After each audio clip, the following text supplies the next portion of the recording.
पहलगाममध्ये धर्म विचारून हिंदूंवर गोळ्या झाडल्या होत्या। इथं निष्पाप हिंदूंवर भाषा विचारून त्यांना चोप दिला गेला असं वक्तव्य मंत्री आशिष शेलार यांनी केलेलं होतं। यावर आता अनेक प्रतिक्रिया देखील येत आहेत। त्या प्रतिक्रिया आपण पाहूया। पहलगाममध्ये हिंदू धर्म विचारून गोळ्या मारल्या आणि इथे ही सगळी मंडळी निष्पाप हिंदूंना भाषा विचारून चोपतायत। दोन्ही गोष्टी द्विग्नता करणार आहेत। आणि मग व्हिडिओ काढा नका काढू, पण हिंदूंना चोपण्यामध्ये तुम्हाला जो आनंद मिळतोय ना, हा अख्खा महाराष्ट्र पाहतोय। सरकारने तर कडक पावलं उचलावीच। आम्ही सत्ताधारी पक्ष आहोत, मोठा पक्ष आहोत, मोठा भाऊ आहोत, मोठी जबाबदारी आहे। म्हणून मर्यादा सांभाळून आम्ही त्या ठिकाणी भूमिका मांडतो। पण हे प्रकार वाढता कामा नयेत। मराठी माणसाच्या अस्मितेची चिंता भाजपच करील आणि अमराठी माणसावरचा अन्याय भाजप खपवून घेणार नाही।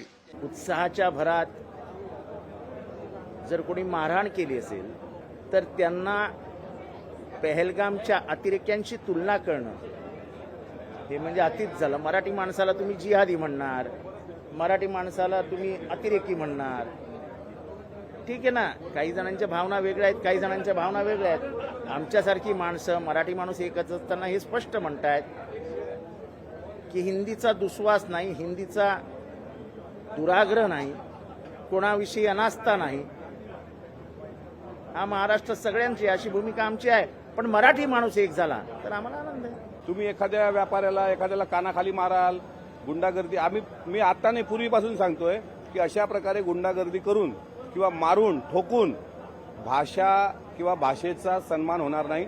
आज एका उत्तर प्रदेशमधल्या फौजी बांधवाची प्रतिक्रिया आली की मी महाराष्ट्रासाठी माझ्या शरीरातलं रक्त सांडलंय म्हणून। म्हणजे यूपी बिहारची लोक ज्यावेळेस 26/11चा हल्ला झाला त्यामध्ये बाहेर प्रांतातली पण लोक होती डिफेन्स करायला देशाच्या बाजूनं, मुंबईच्या बाजूनं। त्याच्यामुळे कोणावर भाषासक्ती करताना जर काही मारठोक होत असेल, मारहाण होत असेल तर याचा निषेध आहे। आशिष शेलारांना सुद्धा माहिती आहे की मराठी माणसांच्या नावावर तुम्ही इथपर्यंत आलात। नगरसेवक, आमदार हे शिवसेना असल्यामुळे तुम्ही मराठी माणूस म्हणून तुम्ही मुंबईत जगू शकला, मुंबईत तुम्ही पदक मिळवू शकला।